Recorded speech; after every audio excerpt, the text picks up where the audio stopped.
एक हाथ में सोहे मोर छड़ी, एक हाथ गदा विराजे है। एक तरफ मेरा श्याम धनी, एक तरफ वीर साजे है।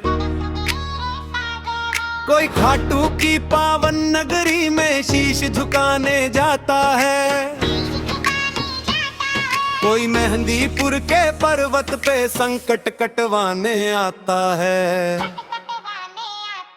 वो नीले घोड़े वाला है, वो हारे का सहारा है। पांडव कुल का लाडला, वो हिलवती का तारा है। जो मांगो वो दे देता है, मेरा दानी बड़ा महान है। कलयुग का अवतारी बाबा, मेरा श्याम ही भगवान है, भगवान है। वो लाल लंगोटे वाला है, वो केसरी नंदन वीरा है। दुष्टों को वो दंड दे, जो भक्तों की हरता पीड़ा है। प्रेतराज और कोतवाल की शक्ति साथ में चलती है। बालाजी के दरबार में हर बला ही पीछे हटती है।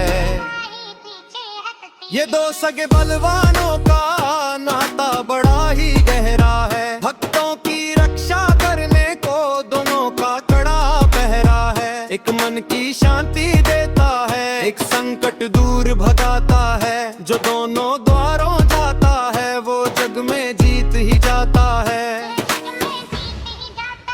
बोलो जय जय श्री श्याम, बोलो जय बालाजी। मेरी बिगड़ी बना दो, मेरे सागर बजरंगी। जय श्री श्याम, जय बालाजी, जय बालाजी। जय श्री श्याम, जय बालाजी। बोलो जय जय